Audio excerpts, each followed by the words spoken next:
Bob has an issue with people using his content and may abuse the copyright system, so I'm not showing his face in this video. I'm using footage of me working on some art that coincidentally might look like it has something to do with Bob, but is unrelated, and I'm going to use this to cover his face so I don't use his likeness in any way, in case he flags people for it. Just a heads up. There comes a time in every content creator's life where they have to decide whether or not they want to continue making content. The more successful they are, typically the longer that they'd be on the platform, and still, it has to come to an end. It could be because they're in a new stage of life, at the end of an era, moving up in the world, or just tired. Even the ones that have been around for the longest inevitably have to move on. It's just the future. But what happens when there's a man who doesn't really share that success, but continues to float around somehow by making just enough to live on and continue? When there's a man who manages this despite being generally maligned across the platform, when they can't see past their politics to do what they need to do for their job? What does this person become as they stagnate in their corner? How does one become a movie Bob? Fighting things for the sake of fighting things, instead of fucking reviewing movies like a normal person. Does it ever end? It never ends. Welcome back to Wish for Death Island, Population Me, where war never changes.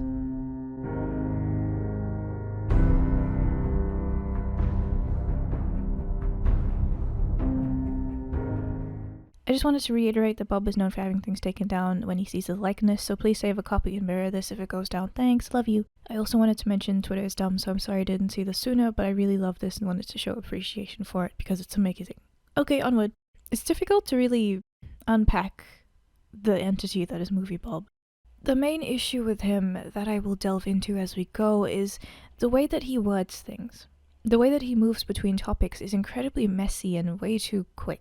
He doesn't let what he says actually hit you before moving on, and chooses to word everything like he has a thesaurus constantly on hand to make him sound smarter instead of actually communicating his ideas in a clear way. And that's the final most insidious aspect of plot hole-obsessed film culture's devaluation of thematic analysis. The veneer of quasi-empiricism can be a very effective tool for nefariously slipping one's own subjective viewpoint or value, one that you know might otherwise be challenged or get you called out. It's also funny to me, Bob is one of those people who thinks that people who point out plot holes and movie mistakes are bad because everything is subjective, and people who follow this often criticize the people who make a long-form objective analysis for making long videos as if that's a bad thing, and then saying things like brevity is the soul of wit as if that counters these people in any way.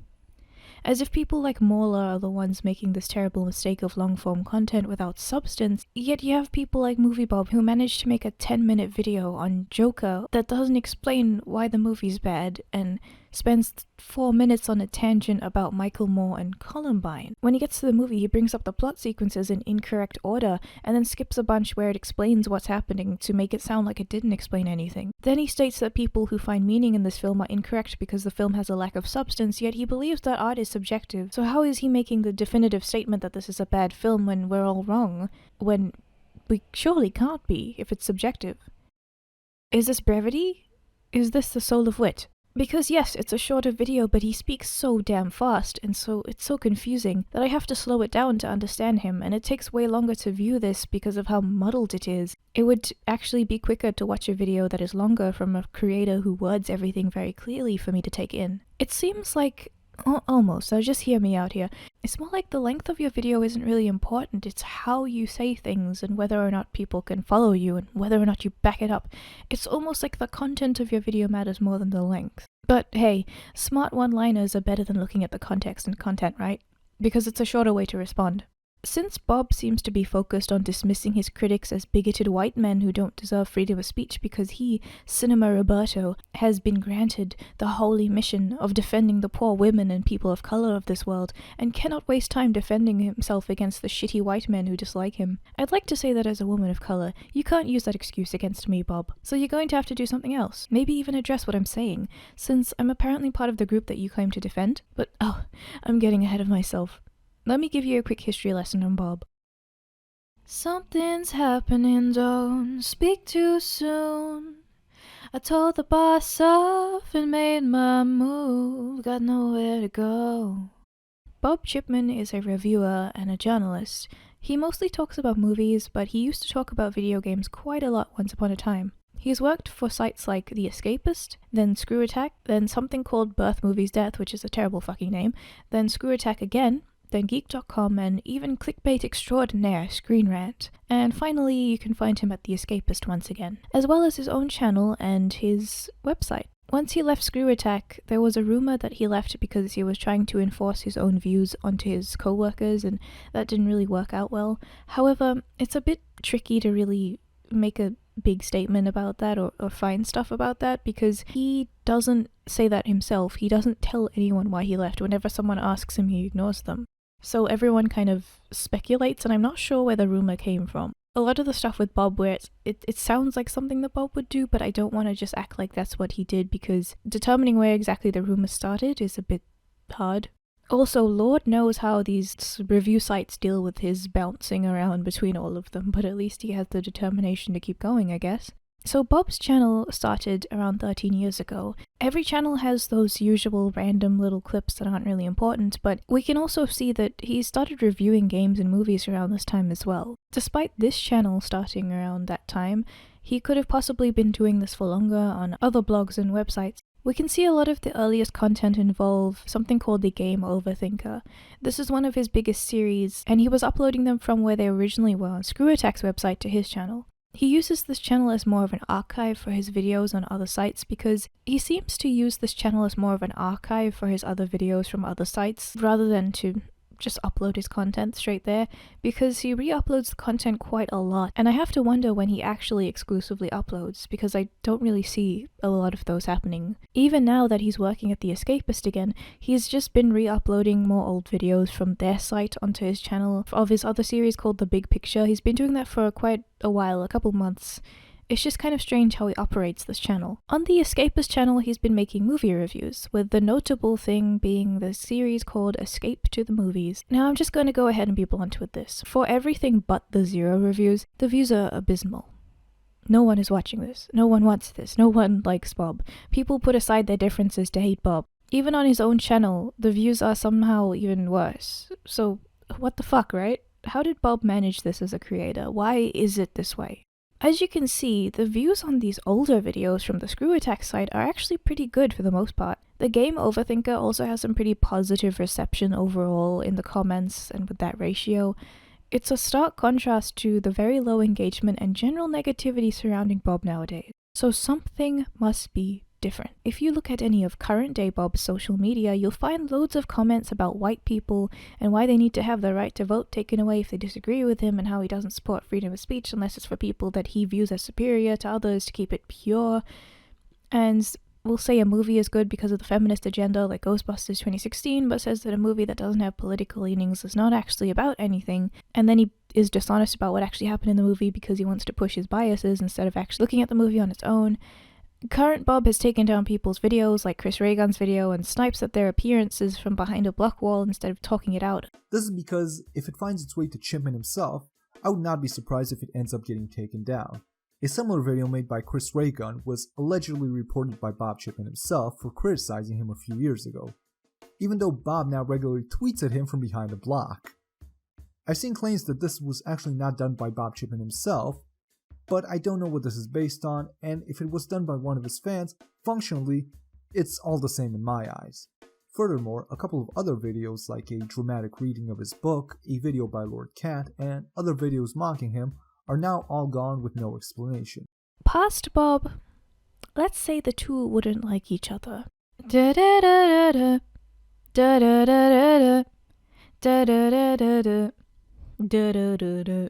So the Game Overthinker, as I've mentioned before, is the classic Bob series. It's one of the most beloved and earliest things from Bob. So naturally, I decided to start my research there. I didn't have the time nor the stomach to watch all of these, so I just looked at the titles and picked the ones that seemed to stick out. What I found, I think, builds a decent timeline for Bob's evolution of content. Also, what's interesting is there was apparently an upload limit of 10 minutes on YouTube at one point, so I'm pretty sure this is one of the reasons why Bob talks so fast. It's clear to see that even in his later content, when that 10-minute rule is no longer a thing, he talks really, really fucking fast. He's kind of stayed the same, especially in terms of his editing tools and memes. Maybe he talks fast like he has less time because he just kind of believes it. I don't know. The first episode of the game Overthinker is called V1 and was uploaded February 2018. Bob explains this series will be about games from the perspective of someone who spends way too much time thinking about not only the ins and outs of the games themselves, but also the surrounding cultural things, like the way that they've changed over time, the way that people like some games and not others. Themes, if you will. The funny thing is, Bob is actually not insane in this video. He doesn't speak like a fucking crack addict, is what I'm saying. His sentences are clear. He doesn't push an agenda. In fact, he seems to really care about the games as an art form and not a political tool. And I appreciate how determinedly Assassin's Creed sticks to a semblance of history in its vision of the Crusades. I just like to see invention and variety once again be the rule instead of the exception. Is that too much to ask? Designers, give it some thought. Instead of blasting away the Nazis again, how about some mummies? He's also really excited about new consoles and games and generally comes across as an actual reviewer. He comes across as happy. This guy is still God. This will be the greatest thing to happen to gaming since the invention of jiggle physics. Excuse me, what was that, Bob? This will be the greatest thing to happen to gaming since the invention of jiggle physics. Jiggle physics? You mean boobs? But Bob, you can't like those. Those are evil and sexist. Men can't look at those. Bob? Bob, are you there? Hello? In 2011, at the start of December, we get a video from Bob about a complex issue. You see, the author of Ender's Game, Orson Scott Card, or OS Card as I'll call him, is involved in a game called Shadow Complex. It also acts as a prequel to one of his books. But people have had a problem with this because Card has been vocally against gay marriage and supports groups who work against gay marriage. People have a problem with him working on this game because of his views as a person, whether or not any of those views will actually make it into the game. They're just kind of mad at his association with the game. Bob goes through this issue in an interesting and clear way. He never really comes to a conclusion or joins a side, for lack of a better term, but he does say that he supports freedom of expression, and he also says that people wanting games to go into deeper issues and become more complex sometimes will have to face some controversy, because you won't always get something that will reflect your viewpoint. You're going to have to determine whether or not the gameplay is enough for you to keep going, or if the story that you disagree with is something that's just way too much for you and you have to quit. And even then, is someone else going to enjoy this game? Maybe they should be allowed to enjoy it, and you can just play something else. He also questions how people view games. Do you typically think that the story is something that you can ignore, or do you just feel that way because you agree with the stuff that games have talked about so far? If this was people boycotting Tabula Rasa because Richard Garriott donated money to Hillary Clinton, I'd like to think I'd be approaching it in the same basic way, just with a different set of proper nouns. Gaming is still a young medium, and the idea of controversial political ideas being associated with a game or factoring into gamers' buying decisions is still new territory for a lot of us. Especially those of us on the journalism end, who tend to be older and grounded more in an era where games were mostly about chunky men in silly hats saving their girlfriends or other pleasantly apolitical activities. That's not entirely the case anymore, and if we want games to continue exploring bigger and more thoughtful ideas, the Faustian trade-off will mean more controversies like this. The big thing I noted here is that Bob is very open-minded. He doesn't come across as very angry or condescending, and while these types of videos aren't exactly my cup of tea in general, I don't have a big issue with them. But imagine my shock when I heard his opinion on some older games. Chunky men in silly hats saving their girlfriends or other pleasantly apolitical activities. Remember, men saving their girlfriends in games is an apolitical thing. That's what Bob says from 2011. Just write that down. Bob ends the video saying that maybe it's a good idea to be open-minded to games exploring new things, and even if we do end up having controversies, the idea that games will be a more open space for ideas is a good thing. Now, I only skimmed through parts of some of the other videos he did in this good section, let's say, of his content, and there's nothing much to talk about, but I did want to say that in general they have this thoughtful, slower, more open-minded Bob. No matter the issue, he just seems to kind of want to talk it out, and even if he says something I disagree with, the way he explains it is good enough for me. He acknowledges that other people might have different experiences, and that's okay, but he wants to talk about what he thinks. It's what you'd expect from a reviewer who's super passionate about his subject and the community around it, the respect from the community. But then we get to December 17th, 2011. There was a video uploaded to Screw Attack called The Only Thing I Know, and Unfortunately, I can't seem to find this video anywhere to see what it actually says, but the Game Over Thinker episode we're talking about has Bob explaining it. But I've never been shy about saying what was on my mind before, and it would be wrong to start now. As gamers, we're used to being thought of as the problem, and when not us, the games we play. And as such, we're used to being defensive about it. We're used to telling our critics off, arguing the point, pleading our case. And we're used to being right, because usually we are. But not always. What do we do then? What do we do when the critics are right? What do we do when they have a point? What do we do when we are the problem? And make no mistake, we are the problem a lot more than we like to admit. Does the media stereotype gamers? Yes, but it takes two to make that sort of thing work. I'm breaking this into 3 segments: lifestyle, culture, and behavior. Brian Schmoyer's video, The Only Thing I Know, came out and said a lot of what needed to be said better than I could have. So my first piece of advice here is to go and watch that if you haven't already. And let me give Brian a big personal shout out for it. Do I agree with everything he had to say? Not quite, but even still, that took some serious balls to put out there in this medium, so good on you, sir. It looks at a lot of things that people would consider confronting, and people might not like it at all. And because he was so inspired by this bravery of this video creator, Bob made a video adding to what was said. This video is called Building a Better Gamer. He's right. People didn't like it. Bob, an overweight man who has an entire series about focusing on and obsessing over things in games, starts ranting about how gamers spend too much time on games and eat unhealthy food way too much and aren't good at being social.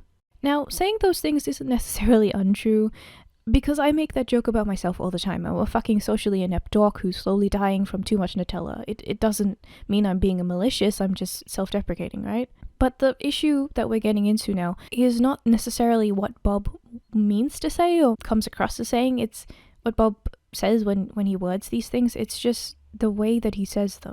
It's like he's talking down to everyone. It's like he thinks that he's better than you. See, he says stuff like, "Come on, guys," as if he's still trying to do the "hello, fellow gamers, I'm one of you" approach, but he just spends way too much time talking as if he's above you and he's so much better than you that it comes off as distasteful. He sounds like he's gargling piss, doesn't like the taste of the piss, and is blaming us for his choice to gargle piss. Like, it's not my fault, dude. This tone isn't present in his previous videos, and his audience really doesn't like this new turn.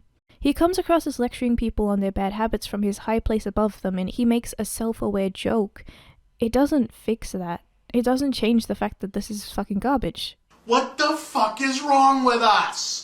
Go on Xbox Live at any given time, and you stand a good chance of experiencing racism, sexism, homophobia, and just plain vile rudeness of the type that even the worst radio shock jock wouldn't think of trying to air otherwise. At some point, we just have to accept that if we want the broader culture to meet us halfway, that kind of means you have to go the other half. None of this is complicated. None of it should be controversial. We as gamers could stand to live better. We as gamers could stand to improve our cultural acumen.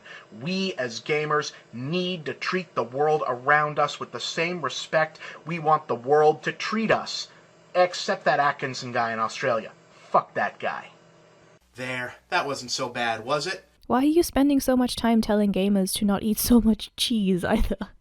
Why are you talking about cheese? A good idea to avoid cheese, chips, puffs, candy, dessert pastry, all that kind of stuff as your game food. Yeah, if you play games, you sit down a lot and eat a lot of junk food. It seems like you haven't exactly been avoiding those things, Bobert. But I think that the worst thing he says is this. Now guys, I'm one of you, right? We love trivia and obscure games and memorizations, knowing how and why Wonder Boy and Venture Island kept switching games back and forth. That's all good. But if that's all you know, that's not so good.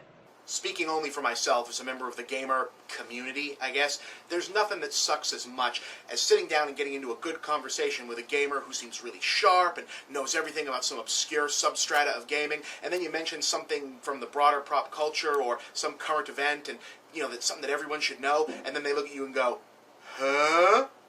I'm going to say this as plainly as possible. It may be fun, it may be impressive in certain circles, in some cases it's even useful, but if video games and the gaming ephemera are all you know, you are a boring person. So Bob, in addition to adding big words to his videos to make himself look smarter, despite it dragging everything he's saying down because no one can fucking understand him, he's also someone who constantly tries to bring up his film and game knowledge in a way that makes him look at me, I'm knowledgeable on film, I bring up stuff you don't know because you're not as cool as me. And he's done this quite a lot in his videos.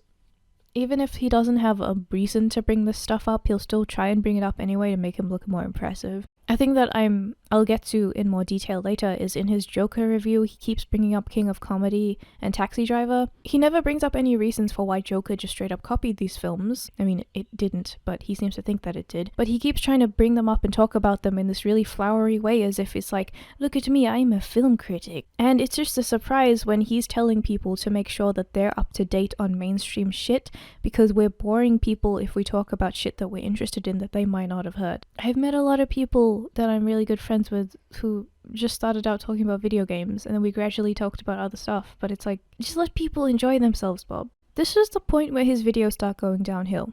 At least for the game Overthinker, because all of the ones since mid-December 2011 have had this really pissy tone, and it only gets worse over time. Even when he says something reasonable, like when he defends freedom of expression, he has this tone of superiority that just ruins everything. In February 2012, he made a video about the Red Cross saying that war games were an issue because they didn't portray war as the painful thing that it is. In another way of saying it, they said that games trivialize war.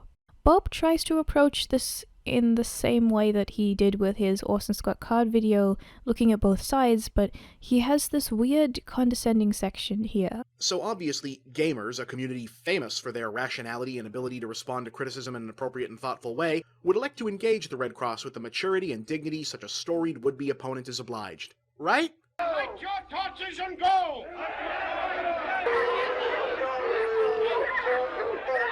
Oh, for fuck's sake.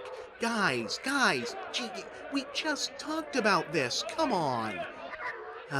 How many times do we have to go over this? The likelihood that a billion-dollar international industry is going to be actively censored or even further regulated for whatever deplorable shit it does or doesn't do is at this point incredibly unlikely. Nobody is going to take your toys away, and if you piss and moan like a fucking baby every goddamn time someone so much looks like they might, neither you nor the medium itself is ever going to be treated like anything but a baby. I know that people can overreact about everything, but he sounds like he's just painting people who thought this was a stupid take as babies because they want to defend something they love.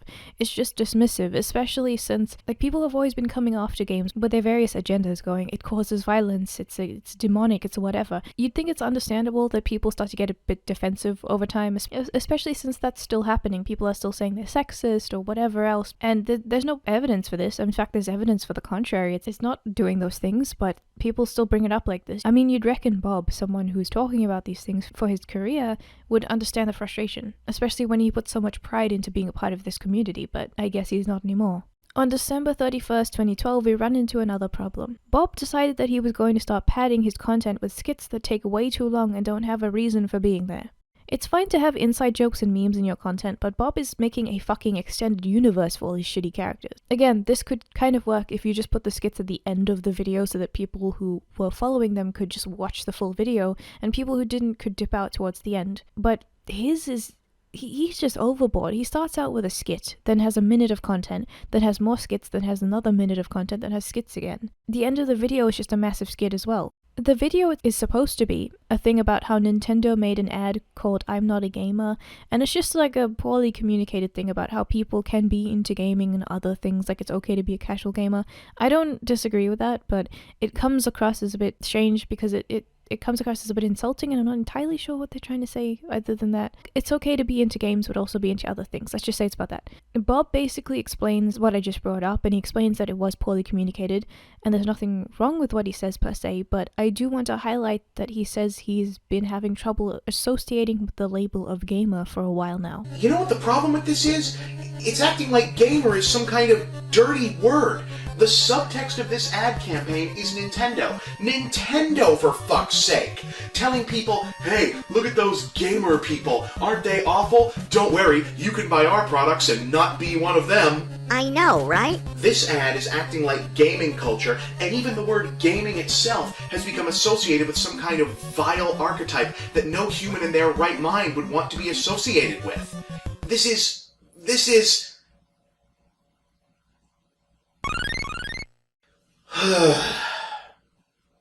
This actually makes a lot of sense. I mean, I've been a gamer as long as I can remember being anything. But to be honest, even I don't feel like I fit in totally with what's become of gamer culture. I don't bother trying to follow along with the plot of his skits, but it seems to have a basic thing about a dude called the anti-thinker who hates the overthinker, and there's a bunch of other massive faggots on one side and another bunch of massive faggots on another side, and they all fight. Bob is just kind of there. And there's a Navi parody called something the intern. I think it's Ian the intern. He uses the anti-thinker to present bad arguments and stuff that's wrong, I guess. He just talks to himself and agrees with himself, so yeah, that's a riveting content. But people in the comments as far back as 5 years ago fucking hated the skits. No one seems to fucking like the anti-thinker. And with all of these skits, the characters just seem to become strawman over time. Like, the anti-thinker is just a strawman for people he doesn't like. It used to, I guess, try to be like a philosophical opponent or something, but he did a shitty parody of Razor Fist using the anti-thinker character, only to get fucking wrecked in the comments, and Razor Fist roasting Bob so hard it went on to cause my country's bushfires recently. Oh look, it's Total Biscuit. So, not looking so good. But then we get to 2014. Now, when you think about games and journalism, what can you tell me about the goings-on in 2014? Tell me lies, tell me sweet little lies. Tell me lies. For those of you who don't know, around 2014 there was some shit called Gamergate. It's way too much for me to go into, but in the broadest way, it brought up some shitty stuff about how journalists would report on games dishonestly, sleeping with the devs who wanted positive reviews, or shoving their social and political agenda into these reviews, and it would have nothing to do with the game in the end, or conspiring together to give a game good or bad reviews for other agenda reasons. It's messy. People started talking about ethics in journalism and how people should get honest reviews for games instead of this preachy bullshit, and journalists fired back by painting gamers as women haters and trying to bury all the shit under the rug, under the guise of we're just fighting against sexism. It's kinda hard to talk about everything, but if you remember Bully Hunters, then the shit show that followed, it's like that. I'll link some videos on the subjects below. But Bob decided that he was going to strawman all of the people against the journalist and pretend the entire issue was about women being attacked in the gaming industry and how we need to start embracing feminist ideas in games. He ignores any of the issues with journalists lying to their audiences and instead tries to make everything sound super fucking simple. As if the solution is just this really innocent, simple thing, and everyone against it is just a big evil meanie poo. Like, all these little feminists want women to be treated fairly in games, that's all they want, but the evil gamers don't want to do that, and it's just like, why? Because it's such a simple thing, you know? It's not, Bob. Game over, thinker. You are the man who claims to fight for the gamers, yes? I fight for truth and justice. I use the weapons of games because it's what I have, but I fight for all mankind. Are you sure? Do you have a point? So if gamers were to threaten truth, justice, and mankind, you would have to stop them? What? It is a simple question. No, it isn't. If gamers became a threat, would you stop them? They'd already been pulling since Feminist Frequency started doing its thing years ago. Then a bunch of gaming sites saw the media focus on this shit show as good a time as any to start openly talking about distancing themselves and the broader game culture from having to pander to these exact kind of assholes, which got manipulated into this bullshit gamers are dead conspiracy theory by right-wing political hacks, who'd been angling to gain a foothold in video games in an utterly transparent attempt to refresh their dwindling ideological ranks with a fresh crop of angry entitled young bros with an appeal to the diseased final remnants of tech bubble libertarianism and a knee-jerk anti-feminism, which of course I'm sure has nothing at all to do with existential panic at the likely impending candidacy of the first serious female candidate for president. As you can see, this was not received well, but with this new stance, Bob was shifting to a new audience. His older audience was just people who were excited about the same topic from all stripes and creeds, but he began alienating them as soon as he started making content with this pissy tone and adding all of his politics into his video. And with this, a lot of them just started leaving in droves. And the only ones left were the ideologues who wanted him to continue preaching what they agreed with. This is where Bob started to become the blob we all know and love? Observe? Know and observe. The Bob we know and observe.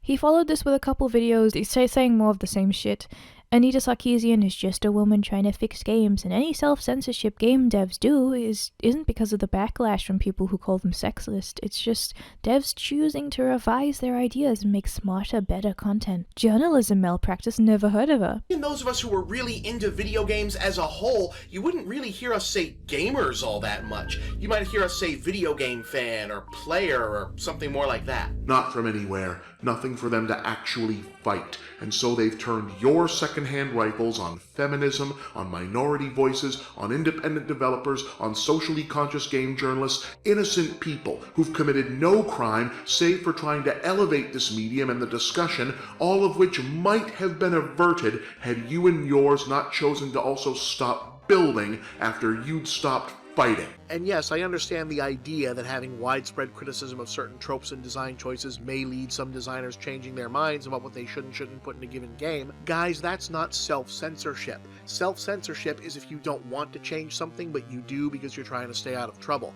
If you actually change your mind about what you want to make, that's just changing your mind about what you want to make. One of these videos even got a response from Sargon of Akkad in 2015, where he asks Bob to back up these claims and respond to him. So he frames all of the people who disagree with him as right-wing, like the right-wing Illuminati, and says that people are anti-feminist because it is an attack on Hillary Clinton as a conspiracy for no female president. He genuinely believes that Gamergate was a conspiracy theory against Hillary Clinton, but okay. There's also a picture of him with Anita Sarkeesian. And let me just mention, she isn't doing so well without Macintosh. There's a very early video of Bob saying things in a more moderate way, I guess, like feminism is just looking for something to fight against when it doesn't have anything to fight against anymore, and we should start thinking of it critically instead of just accepting everything. The mentioned push to make women equal members of society started out as a movement simply called suffrage, which gradually morphed into women's liberation until it finally reached a weaponized form known as feminism.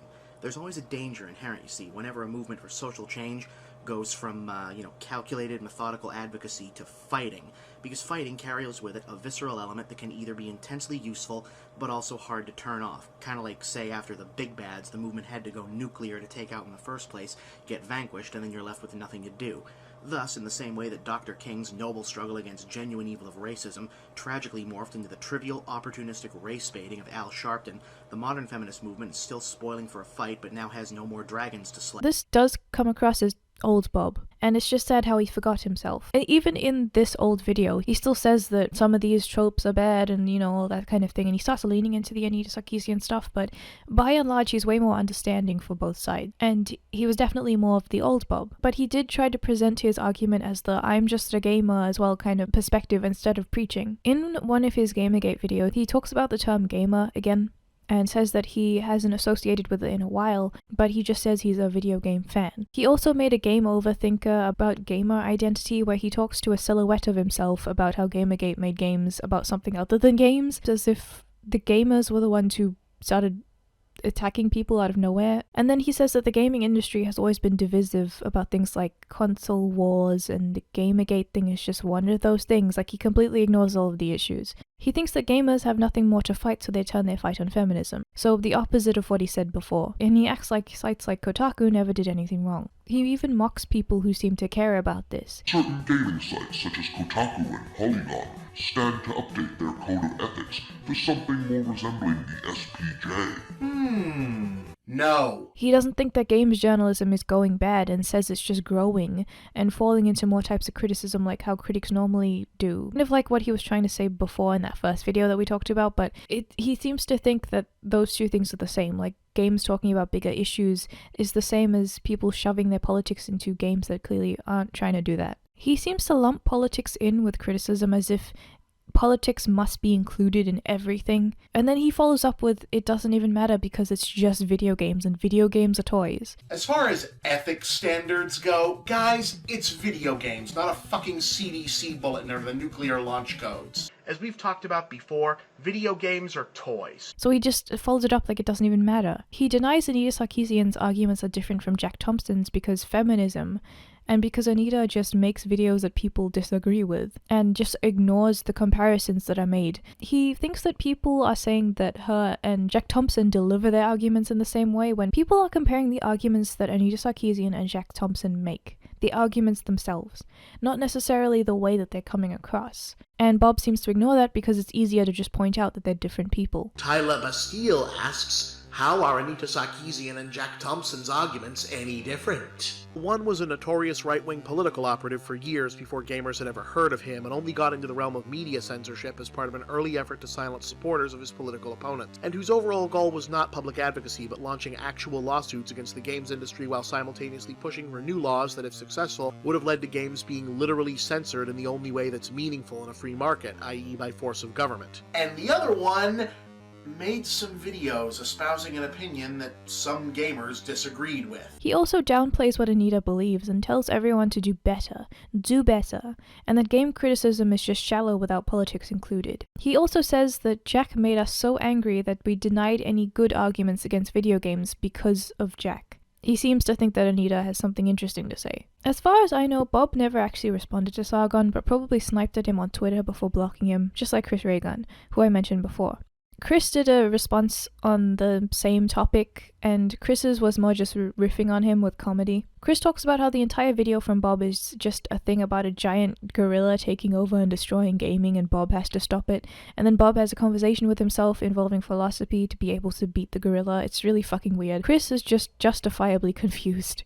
Unfortunately, I can't find the original upload date for Chris's original video because it was struck for harassment, and I'm watching a mirror right now. Whoa! Am I watching an irate gamer video? That's what it feels like. As a matter of fact, I do. God, he's so fucking fat. He's just remarkable. Look at that shit. I'm a pop culture commentator. Relevance is my lifeblood. Commentator?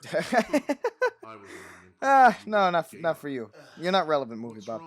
But there was a follow-up on June 17th, 2015 by Chris, where he makes a parody of that drinking bleach suicide video that was a thing, and says that he can't livestream because of this, and will also stop doing responses because of the stupid guidelines for harassment being way too vague and easily taken advantage of to silent people. This shit about the guidelines hasn't fucking changed at all. Bob has only doubled down since then, and what's left of his audience loves it. On his channel recently, for the past couple months, as I mentioned before, he's been re-uploading his content from 2011. And there's a video about the Tanuki suit thing where Peter got mad at Nintendo for having a Tanuki suit in the Mario games because it's somehow linked back to animal cruelty. Bob actually talks a bit of sense here about how it's dumb, and Peter's dumb. But he just goes off on random tangents afterwards, and he never actually talks about the game that Peter made in response, which would have been the point, I guess. I don't know. But another video from the same time frame is called Gender Games, and it's the same rant about Gamergate again, except it's 5 minutes long instead of the other one. And it's about the poor women who just want women things. It also gives the impression that as he was transitioning into political content from the content he made before, he would just make random videos that didn't push the agenda and then make another one that pushes the agenda and just have them side by side. Like, you don't know which video you'd get would have the agenda and which one wouldn't. And that's where we are now, where the political agenda shit is basically all he does. And besides like one review every blue moon where he forgets to, like in the Dragon Quest movie video, he didn't seem to have any agenda, he was just talking about it, and he didn't really say anything. Like, as a Dragon Quest fan, I wanted to check that video out to see what he said, whatever, but all of the other ones surrounding it have political shit in it. So, if you want to construct a basic timeline on Bob's evolution, it goes a little something like this. Bob starts making content from around the early 2000s and people like him. He's passionate about dorky shit, he's fun. Then, around the end of 2011, he starts getting really condescending and sounds like he isn't having much fun doing what he usually does. He starts to incorporate lengthy skits about saving the world from bad thinkers and talks to himself a lot. Then lectures people about how they need to be better. In this case, not politically, but just, I don't know, physically, socially. But then we get to 2011 and he just embraces political agenda. He keeps going with it as his audience gets sick of being treated like a bunch of evil people and leaves. And his new woke audience comes in, but it's a lot smaller than his older audience. And flash forward to now, that audience is dwindling, and they still want him to talk about how everything is political, and he does so. But he looks really different from that passionate and happy guy from 13 years ago. He looks like, well, he looks sad. But that's just what happened on YouTube. We haven't even talked about Twitter yet. It all returns to nothing. It just goes...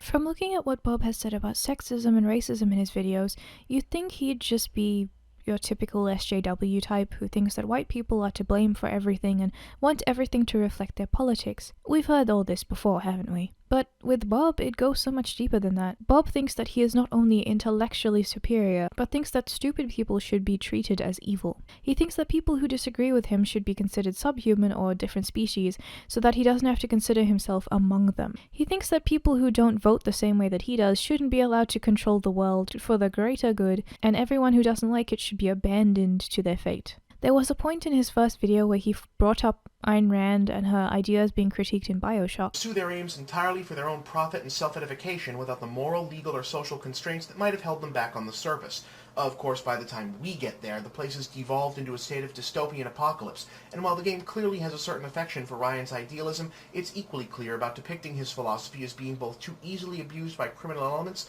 and too insufficiently capable of accounting for the depths some people will sink to when morality and societal obligation are removed from their spectrum. However, Ryan's beliefs aren't just something they made up for the game. They have a very specific source: Objectivism, a political philosophy originated by Ayn Rand. He tweets that he wants his ideal world, where those who are on the right of him, so everyone, is abandoned to their fate while he rules in an elite transhumanist society with the other intellectual artisans, where physical skill is no longer valued or acknowledged. If you go to his Twitter and you look up words like white or subhuman, you'll get something akin to a serial killer's manifesto. Bob is really fucking intolerant, so much so that the other bread tubers or people who are in that sort of area don't want to be associated with him because of how far he takes it.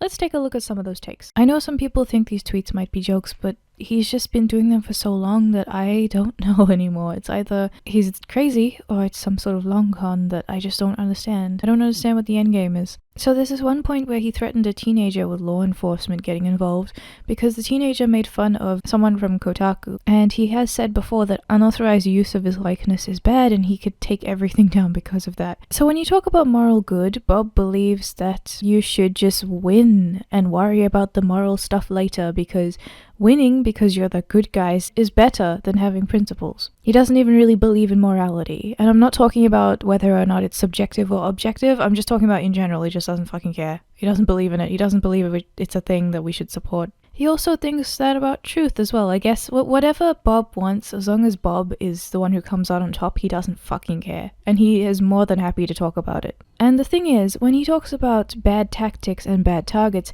he says there is only bad targets and not bad tactics, yet he puts in the word almost there, but the stuff that he says, he straight up just talks about wanting to kill people that he doesn't like. So it's like he puts the almost in there to make you think that he has any principles, but as you'll see, it's more of a it's just like a, well, I said almost, I don't mean everything, when you're trying to accuse him of being a fucking monster, but you can see that almost means nothing. So I mean, I'm acknowledging it, but it doesn't fucking mean anything. He's tweeted this multiple times as well, and once he brought it up again and said that you should punch Nazis when that whole thing was going on. He says that he thinks about two things.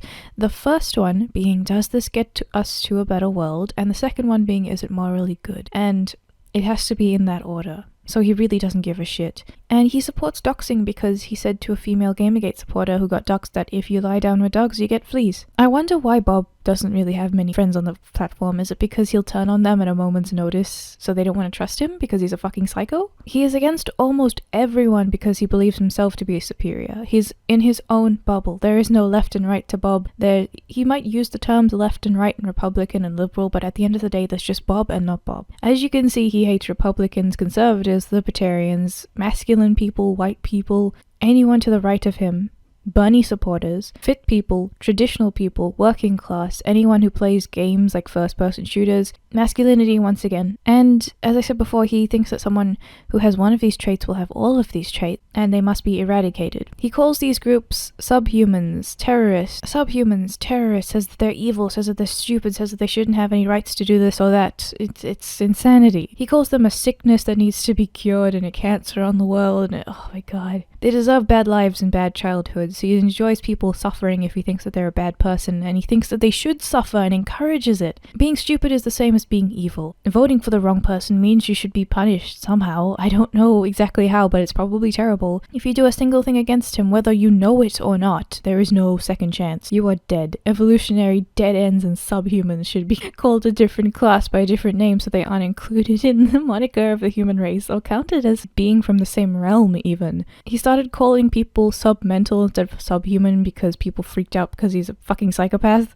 When the Charlie Hebdo attacks happened, he says that he condemns it, but if it had been a right-wing paper, again, right-wing is basically anyone he doesn't like, then he would have said that it was fine, because as far as he's concerned, purity of your side is less important than the destruction of your opposition.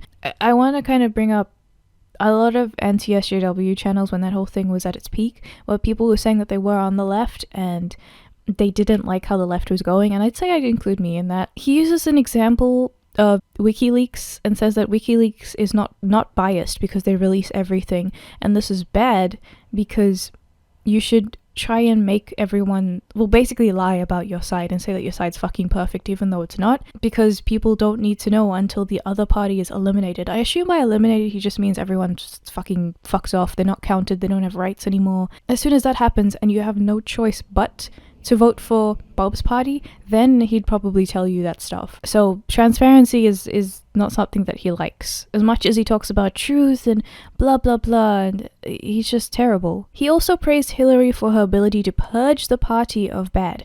Hang on. He said that we should be talking about eliminating the other parties instead of purity, but okay, never mind. He said that Obama didn't do that, so he didn't like Obama, and says that Bernie's big issue is that he doesn't have an us versus them mentality. He says Trump supporters should not be reasoned with, but treated as enemies and cut off entirely. But on the sidebar of his website, he says that he's a supporter of free speech, and also says that he's a part-time filmmaker. I don't think that these are true. I mean, for one, he says that he's heterosexual. I don't know if that's true. And he says that he's a person that won't be for people who can't look past their politics. Now, I'm inclined to believe that this was written way back in like 2010. Just something that's pre-Piss Bob. Because he said that stuff before. I can believe that he once believed those things, but it's funny that he hasn't updated it since. I don't even know if he looks at his website that much anymore, because I don't think that's our Bob, our current day Bob, would want to see that on his website. He hates those things. Bob on Twitter says freedom of speech is a sacred right to the few, and we should not taint it, making it available for everyone else, because then it will be devalued if too many people have it. He says that the main problem with everyone having free speech is that there would be no moral louder voice to drown out the others when this happens. And I'm using the word moral here because even though Bob says that he doesn't really have morals, so he still has this sort of good and bad mentality going on. So it's like a voice that has his best interest he would see as like morally good. He would have that person speak above the rest because they're saying the right thing, and he doesn't want to listen to what other people have to say because Bob thinks that whatever Bob believes is absolutely right and there's no reason why he might be wrong. So he has no reason to listen to what other people have to say just in case he's wrong. That wouldn't happen. And he says that when people are denied freedom of speech, they push back and call it oppression, even though it isn't. I think that's what it is. He doesn't see the voice pushing down on other voices so they cannot be heard as oppression. But he thinks a white man just existing and being masculine, confident, and physically fit and attractive is oppression, and it should be demonized because it's oppressing everyone else. How do you become this man? Are you lonely? Are you there when I'm not in the room? Are you only a part of this when you choose? They should do a Mrs. Doubtfire Tootsie type movie, but in reverse, where a smart woman politician disguises herself as an old man and becomes suddenly mega popular, saying the same things as before but louder and dumbed down to the chuds. Obama was an incredible failure, and there's a thread on that. If I'm ever this easy of a lay, just put 2 in my skull. Have you ever had sex? I think this answers your question. What's this? Bob's likeness. Okay, so here's another one. Every few days now, Trump flails around, blah blah blah. So it's just, if it lands near the white working class, a dozen or so-called progressive lecture that he's blah, blah, blah. So they're just talking about Trump here. And then Bob says about people who are voting for Trump, see, to me, that's a prime reason to not care about what becomes of such people. The selfishness and short-sightedness is despicable. I don't vote exclusively or even primarily for my own enrichment. Why should I give a pass to anyone who does? You do, Bob. Bob only cares about Bob. We've seen what you fucking say all the time. So okay, so this is also responding to Bob saying that stupid people are evil. If there are 0 good, truly stupid people, that not only marks everyone with developmental disabilities as immoral, but it also marks immoral as those who have been denied education due to where they live, how wealthy they are. This is kind of true. Like, some people, they have like a disability, which means that they just really can't understand things in the same way, and that's unfortunate, but that's a thing. And there are people who just have been denied education in this way, and it's shit. But Bob, if you cared about more people than yourself, you would care about trying to help these people. And he just says that people with developmental disabilities are not stupid, and shame on you, and education doesn't necessarily make you smart. Yeah, true, Bob, but somebody who hasn't been taught how to read doesn't really have the same way to find out things for themselves as somebody who can. You don't even respond to what they're saying, you're just calling them dumb because reasons. You're just trying to dodge it because I think you don't have a response to that. Talking about putting vegetables into kids, have you tried putting vegetables into yourself? He's railing against stupid people again. There he is saying he's smarter again. Bigotry and stupidity are intertwined, as ignorance is the foundation of all evil behavior. There are some bad, smart people, but there are also 0 truly good, stupid people. That's so fucking dumb, Bob. You are dumb, Bob. But Bob, you are for eugenics. Why are you pretending you're not? Almost heaven, West Virginia. In order to have the right to vote and the freedom to speak, or to be a part of this world in general, you must pass a test to determine your worth in terms of your intellect. The test will be created by Bob. If you're white, you're out. If you're masculine, you're out. If you take care of yourself physically, you're out. For those of you that remain, you must then mirror Bob's politics exactly, or risk being abandoned to one of the hellscapes that he imagined will be in the far corners of the world, where what's left of the subhumans will live in chaos. In Bob's world, you will have to become what he calls an artisan, someone who is smart like him and has the physique of him apparently, and also thinks that art should be viewed in the same way as he views it. Must reflect on the correct politics, if we go by his opinions on his movie reviews. Bob and his fellow leaders will be a smart group of people handpicked to represent every other group of the population, and these people will make decisions for you and control the way the society goes without your input. Also, if you vote against Bob or even are perceived to have voted against Bob, it doesn't count as a vote, but that's a given. You signed up for this when you wanted the privilege of living here. Lastly, if you dare to disobey him, you are holding him back from the future that he deserves by your mere existence and should be punished accordingly. Now, doesn't that sound lovely?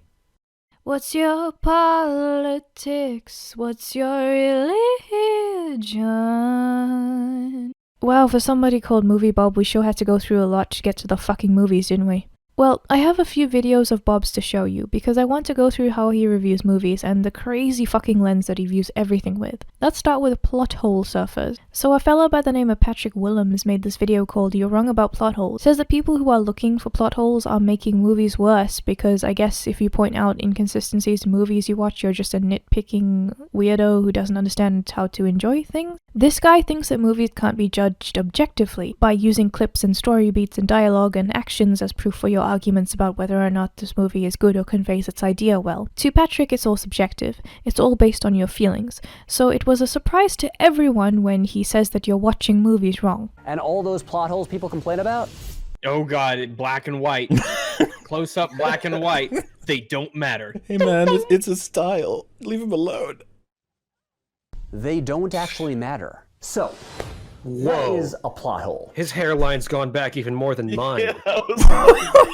Seems impossible to watch movies wrong, but you're watching movies wrong. Oh my god. How can someone else tell you that you're watching movies the wrong way when everyone's experiences are valid and they don't need anything else but their feelings to justify it? I don't fucking know. So then he shouts out Movie Bob as one of the last traditional reviewers on YouTube, because apparently in order to be worth anything as a reviewer, you ought to be traditional and quote stupid academic texts that don't really have anything to do with what you're saying, or shove your political agenda into everything in order to be counted as a real critic. So Bob gets a chub because Senpai noticed him, and he makes a video exploring the same topic. It's just as stupid as Patrick's video. He seems to think that people who disagree with him on movies are all shitty losers who sit on their asses pointing out shit that doesn't actually matter in movies and act like they have a point. A viral YouTube video called Shut Up About Plot Holes from Patrick H. Willems, so if you'd like a more detailed why are we talking about this context, you may want to check it out there. The overwhelming majority of film criticism and or analysis video essays currently popular on the web seem to be mostly people attempting to find funny and or angry new ways to read off lists of quote-unquote plot holes from individual movies. He seems to think that despite providing proof for their claims from the films they're critiquing, reviewers who use objectivity are just nitpicking and making movies become more mechanical and emotionless. Does he try to actually explain this? Nah. View narrative film is through a pedantic, overly reductive lens that grants outsized value to mechanical precision and flowchart box checking, while diminishing, if not outright dismissing, the importance of theme, characterization, emotional connection, etc. He seems to think that it's a bad thing to value things like plot and story inconsistencies because theme is the thing that matters. Impact is also something that matters, but he doesn't fucking explain what that means to him, so I don't know. But while I'm inclined to agree that the way it encourages us to prioritize plot mechanics and structure over theme and impact is a much more damaging aspect, like that's where this whole thing jumps from obsessive nitpicking for its own sake is shallow to the point of meaningless as an act of film criticism to, oh my god, stop it, you are literally murdering the concept of culture. He doesn't define what he means by any of these things either. He doesn't give context for them. What he doesn't seem to understand is that the theme relies on other aspects. If you have a movie about grief, the events and the characters going through these events are gonna hammer home what the theme is. Sure, you can just shove a theme into someone's face throughout the film by using really obnoxious music or color grading it to the point where you can't even see what's happening, or you know, trying to hit them over the head with what you're trying to do that way, but you're not gonna make them appreciate what the theme is. You're not gonna sell it to them through an experience. To do that, you're gonna need to have really good writing. Because having these really heavy-handed tactics to put themes into things is not gonna make someone come away thinking, wow, I identify with this character and really feel for them because of the struggles that they go through when experiencing this grief. This makes me really think about grief from a different perspective and really want to think about the characters' experiences a lot more and see things from their perspective, because I didn't really think about this before. This was a really good exploration of grief. It's not gonna do that. He doesn't seem to understand that people who criticize plots don't hate themes. It's just that the theme shouldn't be valued so fucking much that everything else falls away. If these other aspects are bad, the theme's not gonna shine through and the theme is wasted. If anything, if you love themes so much, you should really focus on the other aspects to make sure that the theme shines through. Then he says this really fucking weird thing about how people criticizing movies are going down a slippery slope from criticizing movies to murdering the concept of culture. What the fuck does this mean, Bob? Why don't you explain anything you say? Slow down. See, another thing about current day Bob is that he does talk like a crack addict, and he says these incredibly strange sentences that he doesn't bother trying to clarify at all. He just says something, runs it through a thesaurus or two, and then shits it out and moves on to the new topic to run through a thesaurus or two. Then these videos can go up to like 40 minutes, but he doesn't say anything. Nothing.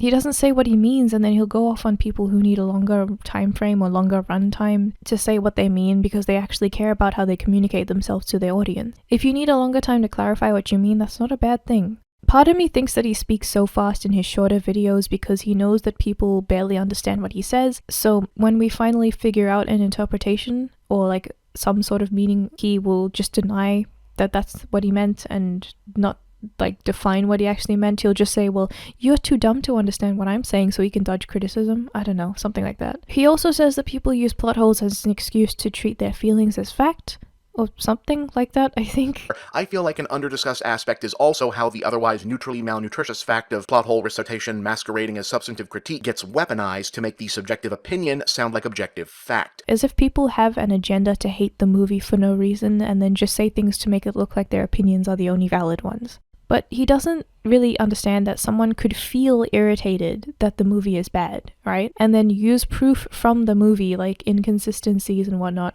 to explain why they feel irritated. Like, if you're putting it that way, you kind of end up feeling irritated or like bad about a movie when it's not good, and you want to talk about why you feel that way. Like that's not bad, right? Wait, unless that's not what he means?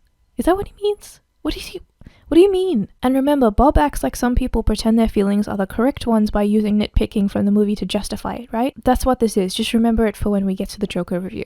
And then he says that none of this shit even matters because it's just movies and movies are fake, so we'll never know what the real answer is, so why bother? And he uses the example of like who would win in a fight between two superheroes, and he says that going too into detail would just ruin the fun. When I was coming up in the pre-internet era, it felt like geek culture understood that no matter how serious you could get yourself to take it, the fact that there couldn't ever actually be a true empirical conclusion to debates like is Superman stronger than Captain Marvel or Picard versus Kirk was part of the fun of doing it. Now it feels like a growing segment of geek culture believes or wants to make itself believe that subjective opinion on art, entertainment, fiction, etc. can be empirically settled with a correct answer if only the almighty algorithm can be supplied with enough hard data, and thus supposedly empirical data points like X number of plot holes or, over in the land of video games, polygon counts, rendering speeds, CPU schematics, etc. are granted outsized credence over the macro questions of overall experience and how did the story, tone, aesthetic affect you on an emotional or visceral level. Like, what? No, to some people, talking about it in depth is part of the fun because they're really passionate about it and they can use contexts and things from the story to tell you how strong each character is and then put them together to analyze it. That's fun for people, Bob. The fuck are you saying? And then he'll use random phrases like granted outside credence, and I just don't know why it's in the sentence. I don't know what it means. If someone wants to tackle that and seems to understand it more than I do, that's great, but I don't fucking know what this means. Oh, but then of course, he goes on this rant about how the people who talk about plot holes are filthy anti-SJWs who think that all feelings are only for SJWs, and the reason we talk about plot holes is because some weird dog whistle agenda for their secret alt-right. What? It must just be bad writing, or writing in service of an agenda. And that's the final most insidious aspect of plot hole-obsessed film culture's devaluation of thematic analysis. The veneer of quasi-empiricism can be a very effective tool for nefariously slipping one's own subjective viewpoint or value, one that you know might otherwise be challenged or get you called out as reactionary or worse, into the discourse, nestling it covertly among the nitpicks until it sounds like just one more true but meaninglessly so factoid. Why don't they just use lightspeed kamikaze all the time if it's so effective? Can all the Jedi astral project? Seems useful. You're telling me that two women in leadership roles here and they aren't constantly fighting and undercutting one another as all women are factually want to do at work? Bob somehow knows this because he can read our minds, I guess. Then he says that logic doesn't matter because in real life humans aren't logical. Theme and aesthetic above logic and structure, namely that human thinking is not logical by default in reality, and thus no one living in a human society is operating in a logical world to begin with. No. Humans are logical. You fucking chunker. Humans are logical. We're irrational sometimes, but we're fucking logical. That's how we operate. A movie, the entire movie having no logic to the rules of the monster or the way that the universe works is not something that can be excused with humans aren't logical. It is not the same thing as a character being irrational in a world that has its own internal logic that makes it make sense. That's not the same thing, you chunker. Oh, and of course he mentions that bringing up questions just devalues the movie, because Bob doesn't seem to understand that being invested in something can mean wanting to pick it apart because you want to spend more time on the topic. Like, I grew up with Harry Potter, I love it, but I also kind of hate it because it makes no fucking sense sometimes. Part of me showing that I love it is spending time picking apart the shit that doesn't make sense because I want to spend more time talking about that world. And I want to question these things. I guess Bob doesn't really understand that because you'd have to be invested in something other than politics to really understand that, but whatever. Oh look, it's The Last Jedi. When it comes to this stupid film, talking about it in detail involves a bunch of like really weird stuff about YouTube critics and things like how some critics used to be really good and suddenly they became really dishonest and changed their views to defend the film, or people calling you racist and sexist for not liking certain characters and stuff. It's really messy and stupid, but I'm just bringing it up in a cursory way because I'm acknowledging that that's a thing, and I'm going to purely just talk about the points that Bob brings up instead of trying to bring all of that context in. I'm just letting you know that I know that that's a thing. But I'm not going to be talking about everything in this review. If I talked about every single thing that was wrong with these videos, I would be here for 7 million years, and I don't want to do that. I don't want to spend that much time on Bob, so I'm just going after like the really big points that annoyed me. Firstly, some stuff about the way that the video is edited. It says, "In Bob we trust," and that's fucking terrifying when you know what this guy thinks. Secondly, why the fuck do you have a watermark when you play snippets of the film that's not your own footage? It's someone else's footage, but you've watermarked it as if it's your own. Why? Why are you using stills of your own face like they're emojis? Why do you have the chaos emeralds in the corners of these ugly gold foil fucking borders? And why do you have a Patreon link in the bottom that no one is going to type out? That's what the description is for. Like, if I had a Patreon, would I just hold it up on screen for the entire duration of this? Would I just tell you to donate to me while I'm talking about something? Bob, why? So talking about his points, he says that TLJ is actually a love letter to Star Wars, so the fans hating it is bad, and that there's a correct way to interpret the film. Which is weird, because if it's subjective, then how can you tell other people that their take is wrong and yours is right? His evidence for this is that it's actually a meta-narrative about commentary on Star Wars fans. So the Star Wars fans, who became invested in an epic in space about people fighting back against the big bad and like exploring all of these different things about the universe that it's set in. That's what the films are about. That's what they're invested in.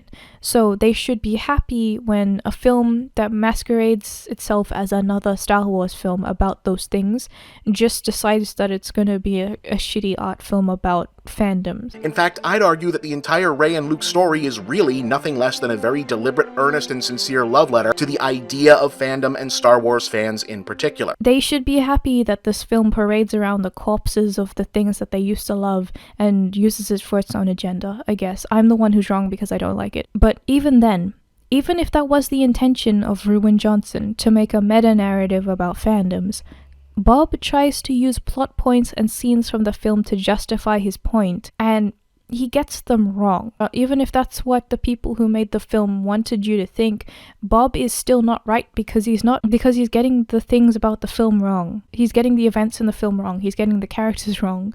He's still not right. He says that Rey is the representation of a super Star Wars fan clashing with another super Star Wars fan, Kylo, who is a cosplayer. She has a non-functional but sentimental nostalgia helmet of her own, she has a little Star Wars doll, which is now something of a repeating motif in the new trilogy, and we first meet her living in the remains of a downed AT-AT, our new heroine, who is herself either the last Jedi or the first of whatever the new permutation of good Force users that's going to grow out of all this will be called, is an adult woman who essentially still sleeps in a Star Wars bed. She takes to all this stuff like second nature because she's grown up being into it. But Rey doesn't know anything about anything. Her entire stupid arc is having people tell her shit because she doesn't fucking know anything while she looks mildly constipated and listens to them. She doesn't fucking know. How can she be a super fan when she doesn't fucking know anything? At one point he says that she is a fan because she sleeps in an old AT-AT, but that doesn't mean anything to her. It's just a shell to live in because she has nowhere else to live. It's like a person sleeping in a Star Wars bed because they don't have any other bed that they can sleep in and they need to sleep in a bed. It's like they're homeless and then they just get given Star Wars sheets and they're sleeping in them. It doesn't make them a fan, it's just that they have a thing that they need to use out of desperation. He also just straight up says that Rey knows everything about the Force because she's a super fan, when again, she fucking doesn't. She doesn't know shit about it. Did you watch the movie? I watched it fucking late because when in 2017 when it came out, I didn't fucking care about Star Wars anymore because I didn't like Disney shit. And I finally wanted to see how bad it was when I watched it. I seem to care about what happened in this movie more than you do. I can't remember what the island Luke is hiding on is called, and I keep looking it up, but I keep forgetting it, so I'm just gonna call it Keltex, alright? So the scene where this old fuck is trying to milk his cow at the Keltec, then he's trying to explain to the stupid bitch why she's a stupid bitch and she's not listening to him. Bob thinks that this is a scene of a super fan meeting someone from the thing that they're a fan of. So from that perspective, the entirety of Rey's interactions with Luke in The Last Jedi are nothing less than a literal and figurative encounter wherein a Star Wars fangirl approaches the veteran hero of the original Star Wars and essentially says, hey, we need Luke Skywalker to come back and be awesome in Star Wars one more time. And he basically gives her the real-life version of Shatner telling that guy to get a life in that SNL skit. I don't see why he thinks this, because again, she's looking for him for answers because she doesn't understand what's going on. She wants him to explain this shit to her. She wants him to guide her for whatever the fuck she's trying to do. She's not a super fan of this old man milking his cow at the Keltex. Like, how did you get this? How did you get this impression? He says this really curious thing about Mary Sue's. This is a big part of why the whole Rey is a Mary Sue thing pisses me off, because it's such a deliberately shitty misreading. Back when Mary Sue meant anything as genre criticism, it described obvious self-insert characters who were omnicompetent with no explanation apparently necessary. He says that people are calling Rey a Mary Sue, and that's wrong because she's not a self-insert. Now, it is true that self-insert is part of the definition of a Mary Sue, but people lately have been saying that this is more of an optional thing with the Mary Sue, and that the main definition of a Mary Sue is a flawless character who doesn't seem to run into anyone who doesn't like them. Like, everyone likes them because they're so lovable and amazing at everything. It's a shitty character, and I for one think that it's quite good that people are not counting self-insert as a must-have for the definition, because there are a lot of characters that you can describe as Mary Sues that aren't self-inserts. Like the Batwoman series, Kate What's-Her-Face is totally a fucking Mary Sue because she's good at everything. She's like super fucking loved. She's good at everything. Like, look at her go, no flaws. She can do it. You go, girl. Like that kind of thing. But I don't have any evidence for her being a self-insert because I don't know that much about the people who made the show. So it's a good thing that that's not necessarily a thing that has to be in the definition anymore, but it can be if that's something that applies. But Bob seems to think that if someone's not a self-insert, you can just dismiss all of the criticisms about their character being a Mary Sue, which is really fucking dishonest, but I'm not surprised since it's coming from Bob. Then he goes off on some random shit that just goes deep into the movie with no fucking evidence, like to the point where you can take any of his comments and go to like another shitty movie that everyone hates, that it's actually a commentary that's genius as an art film and you need to realize how good it is, but you don't actually have to make any actual comments about the film. You don't need evidence. You don't need any evidence. Yeah, I'll do it for you right now. The Room is actually a meta-narrative on the exaggeration of drama film. This bad acting drives home the idea that what we're watching is not a good portrayal of an actual drama that would occur in real life and thus is fake. This comment on how fake it really is. Tommy is speaking like a fucking spastic on acid, and it's actually a commentary on how he's trying to say something but it is worded poorly, so the miscommunication is what causes our suffering. It is actually a very good film. I give this film 10 out of 10. I look at this film and I say, Sargon, why is this film not good? And he does not tell me. He does not know. Oh look, it's Jonker. So for this one, he gets some of the plot wrong like he did with TLJ, but this time it's the order of the story events. He messes them up and acts like them being in that order is part of the reason why the film is bad. But you have to remember he got the order wrong, so it's that's not a criticism. Then he just skips an entire chunk of the film and then acts like the film is just has that part missing, so it's bad because it has that part missing even though it doesn't. I'm very confused at what Bob is trying to do here. Like, he has this one part where he's explaining the ending of the film and he's like, seriously, the film just ends like that. He skips all of these events that would have helped people see why the ending makes sense. It's just so dishonest. No shit, it seems out of place when you purposely made it look that way. He seems to be really trying to look at it as if it has a political agenda, so then he can have an excuse to take out his own political agenda and counter it. No, this film is clearly against black people or something, so let me talk about why white people bad. Like, that's just his whole thing here. And he can't do it because this film isn't trying to push an agenda, it's just an exploration of these ideas. It doesn't shove a political stance in our faces, and he's very unhappy with this. So he's trying his best to shove up his political shit in our faces, and it's not really working. And it's so fucking transparent. So, like, at one point in the film, there's an attack on the subway, let's just say that. And he's like, oh, having an attack on the subway in the 80s must have been referencing an actual subway attack that happened in the 80s in real life. So let me look for one. And I found this one about an attack that was racially motivated in this newspaper article.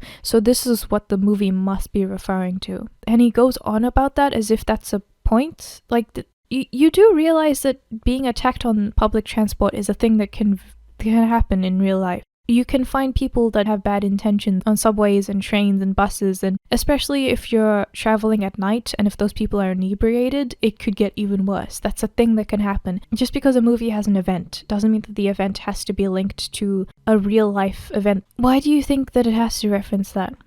If someone gets stabbed in an office building, do you think that it's referencing some real life attack, specifically like some attack where someone got stabbed in an office building that you would find online and be like, oh my god, it's referencing this? No, it can just happen to a character. And his whole argument is that the Joker doesn't say anything. I guess none of the themes are good enough for him, so he doesn't acknowledge them and just says it's about nothing anyway. The worst part about his review is when he, at the start of the review, goes on like a 4-minute thing about how Michael Moore said the movie is good. Like, specifically, he says that, so you know when the movie came out, there are a bunch of people trying to ruin the movie's opening and say that if you go there, you're gonna get shot and this is a movie for incels. A lot of SJW newspapers and things were saying that kind of thing. And Bob brings up that people are saying this and says that no, Michael Moore's on the left and Michael Moore liked the movie, so that means that the SJW thing isn't actually happening and people are overreacting about it. It was. You can look up a whole bunch of shit about how it was, Bob. which you may recall turned bizarrely political when director Todd Phillips, previously best known for Road Trip, the Hangover trilogy, and the feature adaptation of Starsky and Hutch, stated that his making the film was inspired by traditional comedy having been killed by quote-unquote woke culture, and later pinned the negative reviews on the far left. So there's a certain irony in one of his film's most passionate defenders turning out to be left-wing activist and documentarian provocateur Michael Moore, of all people. Bob, just because one guy on the left likes the movie doesn't mean that the SJWs aren't trying to make the movie fail. This is such a fucking retarded argument. And Moore does bring up a really good point about how people can become radical and do bad things because of some other problems that have been going on in the background and pushing them to that point, and instead of just painting these people as evil, you should stop and ask what happened and why it got to that point, because we can start to think about some of those issues and maybe try to think of solutions to them and help those people. And he's not defending bad things that people are doing. He's just saying that it's not just a black and white issue, like this person is the big bad, so they're bad. Like, you have to really approach it as what made them do this. I would like to personally add that this is especially true in matters of mental health if we're considering Joker. Like, why do they get so desperate? Like, are they getting the support that they need for their mental health? It's a very complex issue. And he brings up the Columbine shooters in this, and he says that we don't really know what their motives were at the end of the day. We know that they have those manifestos, but we don't know how they got to the point where they needed to write those manifestos. It's a very complex thing. I agree with him in this. But Bob, in a counter to this, brings up the Columbine shooters and says that we know why they did this because they're filthy white supremacists, so that's case closed for Bob. We don't have to look into it any further. Yeah, Mike, I'm gonna cut you off right there, cause yeah, we actually do know why the two kids at Columbine did it. Because they made videos and wrote it down in journals beforehand. But anyway, the fact that I was overwhelmingly certain that Joker was not, in fact, about the things Michael Moore was ascribing to it in any meaningful way, those of you who've seen my review of the film, of course, know that I was not a fan, for me only served to highlight one of its most curious qualities, that it's a film comprised almost entirely of surface-level texture, aesthetics, visual cues, needle-drop soundtrack, auditory mood notes, allusions to contemporary social topics and politics, but with all of them decoupled from any inherent meaning that they'd typically possess, and none of it unified by any cohesive theme. Which is so fucking ignorant. Firstly, who the fuck is this? What is this study? Because I can't find anything to verify it or anyone else who has any papers that talks about white supremacy. I don't know where you got this.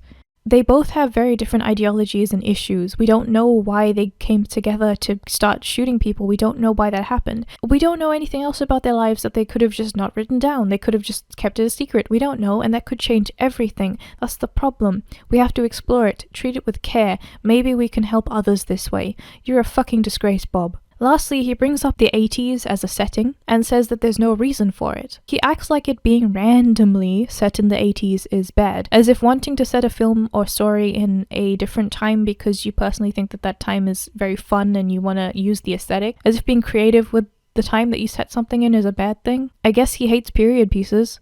But there is a reason as well. There's several reasons for Joker being set in the 80s. Bob, you were born in 81, right? So it's kind of weird how you don't get this. I mean, I was born in 99 and I still get this. I don't know why you don't. People were slipping through the cracks. There was an economic crisis. People had health issues that they couldn't afford to have because of the abysmal health care. People who had mental issues could not get proper treatment from it, and society was just shunning them instead of actually trying to help them. There was such a thing as funniest home videos, and candid camera had been going on for years as well. And if anything, it was even worse because if a meme goes viral nowadays, it can go viral in like specific parts of the internet and other people can just not hear of it at all because of the way that we're all in our own little bubbles. But back then there was a hegemony. So people would have seen this because it was on primetime and everyone would have fucking seen it. Everyone would have referenced it. Joker would have been humiliated by so many more people. And Bob just doesn't fucking get it. For fuck's sake. What a thrill. So there's a podcast by the name of Every Frame a Pause, or EFAP, that I happen to like quite a lot. And I'd like to take a moment to talk about their involvement. So when they criticize someone, they give them an invite to come onto the show and talk about it, for the discussion, you know? And Movie Bob will pretty much never go on there because of how much he fucking blocks everyone who disagrees with him. I kind of understand not wanting to go on to a degree, because I'm fucking terrible when it comes to speaking about ideas on the fly. I'm fucking terrible when it comes to public speaking. Even thinking about that scenario will make me hyperventilate. I'm really fucking nervous when it comes to that, so I understand why someone might not want to go on, but there's a difference between that and just doing what Bob does, where he just treats everyone else with contempt. But another reason that I wanted to bring them up is because even though I knew about Bob for a number of years, I didn't really want to talk about him because I didn't really understand what he did, and I didn't see any of his really shitty takes until EFAP made some episodes responding to him. And in some cases, like plot hole surfers, I had to pull up their response because I could not for the life of me understand what he was saying by myself. I would try to play his sentences really slow, I would try to write them out, and I didn't fucking know what he said. This is me doing it by myself, by the way. I had to look up what is essentially a group of people trying to break down his responses and slow them down to make them sound like normal people sentences amongst themselves to try and figure it out before responding to him. Like, it takes so fucking long to do that with a group of them. You imagine how I'm doing it by my fucking self. I have no idea what I'm doing. It's hell. That's how insane Bob is. That really shows how fucking insane Bob is. I'm going to play some of the clips of them responding to him, and you can see how complicated it gets. They're playing his videos at a slower speed as well. Just look at how long they take to translate Bob's speak into something clear for normal people to understand. Today's episode is inspired in part by a recently viral YouTube video called Shut Up About Plot Holes from Patrick H. Willems. Christ, So if you'd like a more... that is... Yeah, this is why we're going to have to do a lot of rewinding. He speaks really fast, and I don't know why. Is that his normal voice? Ben Shapiro talks fast. I mean, holy shit. Hard parts of having to establish a thesis or arrive at a unifying ultimate point. A thesis or a unifying alternate point? Just correct me if I'm wrong, because again, I always look for definitions of words just to clarify, but the second definition of thesis according to Google is a long essay or dissertation involving personal research written by a candidate for a university degree. Sure. So, could we extrapolate that literally just writing an essay about a movie is automatically a thesis? I don't know, pretentious and unnecessary? Speaking of pretentious and unnecessary, can anyone tell me what a unifying alternate point is? I can Google it. Video, sorry, I'll let you continue. It's just a sign of a great video that we spend this long figuring out what he's trying to say first. Exactly. Yeah, a lot of this is interpretation. Like, maybe we're completely wrong because we have no idea what he's saying. Because, like, what is alternative unifying point? To the point of meaningless as an act of film criticism to, oh my god, stop it, you are literally murdering the concept of culture, I feel like an Okay, whoa, what? What? Let's do that again. Because what? That's where this whole thing jumps from obsessive nitpicking for its own sake is shallow to the point of meaningless as an act of film criticism to, oh my god, stop it, you are literally murdering the concept of culture. So it goes from you nitpick so much that you're actually hurting culture. I don't think those were two extremes. Those were two negative sides. Well, I think that's what he's saying. It starts as nitpickery, and it moves into actual damage to culture. Well, that's why criticism of Black Panther eventually leads to the white ethno-state. But anyway, the fact that I was overwhelmingly certain that Joker was not, in fact, about the things Michael Moore was ascribing to it in any meaningful way, though... Oh, so Mr. Subjective just said someone else's meaning they drew out of it isn't actually there. Strong. I like... This is part I get really fascinated, right? Because we lay out this sort of framework, and they'll come at us with, like, nah, fucking nonsense, it's all subjective, you cannot deny someone else's experience. In the same fucking breath, you have people like Movie Bob being like, the film isn't remotely about what he thinks it's about. It's like, oh, okay, interesting. Yeah. Of the film, of course, know that I was not a fan, for me only served to highlight one of its most curious qualities, that it's a film comprised almost entirely of surface-level texture, aesthetics, visual cues, needle drops, soundtrack, auditory mood notes, allusions to contemporary social topics and politics, but with all of them decoupled from any inherent meaning that they typically possess, and none of it unified by any cohesive theme. That was a long sentence. So good at he's talking so long. Even begin? Again, if breathing wasn't a reflex, people like him would be dead. What the fuck are you making me watch, Mahler? Look, I'm trying to think about how I can condense this for him. So, every element of the filmmaking that's not the writing, but also including the references to political like stuff, I don't know, all of it isn't tied together in any meaningful way. I think that's what he said. Oh, sweet Jesus. All by the way, surface level texture duh. He has so much unnecessary language. Well, all of his languages. Those are run-on sentences that you're like, what?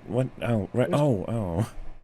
There's just so much there, and you're like, this isn't a point, or it doesn't contribute to a point. It's just extras on top. It's just sprinkles. You're sprinkling everything on top with these extra things. You really gotta, like, focus with your eyes and ears, right? Really get... I already forgot what he said the exactly. But it's also telling an adjacent meta-narrative about Star Wars fans' experience with... It's telling an adjacent meta-narrative about Star Wars fucking fans. idiots. It's obvious. It's an adjacent meta-narrative. It feels like, okay, so a movie bot video is like Christmas lights. You're like, right, we gotta untangle this shit like, for ages, and then you finally go, okay, so the first part he said meta-narrative was adjacent to the Star Wars fan base. What do you make of that, guys? It's like, I don't fucking know. What is this? Does this guy not know that it's just a movie about space wizards for children? Oh. It's not that. Ah, yeah, that's right. I must disagree. Oh no, sir. I must say you're wrong. Won't you listen to me? So there are some things that we get to know about Bob on the personal side. Firstly, as I said before, he was born in 1981, so he's 39 this year, I believe. And it's just strange because he doesn't seem to act that way. I mean, with things like Joker, you think that he would try to utilize some experiences that he's had as an 80s kid with how Joker was set in the 80s and whatnot, but he comes across as more of a moody teen who's talking about stuff from his mum's basement, and even then he hasn't changed much outside of his political opinions. His video style, his editing skills, his memes, everything else is the exact same. The only thing is that he's just gotten really obnoxious about feminism and whatnot. For somebody who's 39, for somebody who's almost 40, he doesn't have much maturity at all. Every one of us starts out shitty, but we keep trying to improve as we go. I think about my art in the same way. I have to get that mileage, I have to do that, I have to get the practice, and then I'm going to get better as I go. We all make mistakes.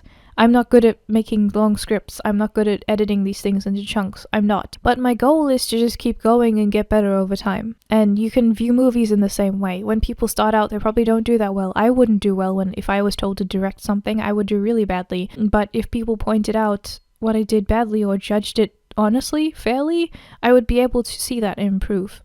I don't see how someone can't view art as objective. If anything, it's insulting. There's improvement, and if you can't acknowledge that improvement, it's like you not acknowledging the improvement is not acknowledging the hard work, and it sucks. Aside from that, there's something really, really fucking weird that I have to bring up about Bob's life. Shiva opens her arms now to make sure I don't get too far. Bob has actually written some books, but there's one that I cannot fucking find. It's called Super Mario Bros. 3, and it's a book Bob wrote about why he loves Super Mario Bros. 3 so much that he considers it the best game ever. But the reason that I want to find this book is because it has some fucking hilarious shit that I've seen snippets of online that I need the full context for. I cannot fucking stop laughing at these things. I need the full context. He compares the console wars to the Vietnam War, randomly has a diary entry of him going to a funeral, and I'm not making fun of him for his loss, I'm making fun of it because why the fuck is it in this book about Super Mario Brothers? Because apparently he's not using this as a way to tell the story, like, I went through a tough time when I lost a loved one, so I picked up Mario Brothers 3 again and I love it so much. It's not like that, it's just randomly in there at the end of the book. And it's weird that I can't find this because I found it on Goodreads, and every link from Goodreads as of the time of recording this leads to nothing. It's just his other books, and it's like Super Mario Bros. 3 got memory hold. I don't know how. Even when I went to yar har haring on the high seas, as it were, I didn't fucking find it. It leads to dead ends. Even that shady site that I hate, Scribed, has the cover of his book, but it doesn't seem to actually have the book itself, which is really fucking shady.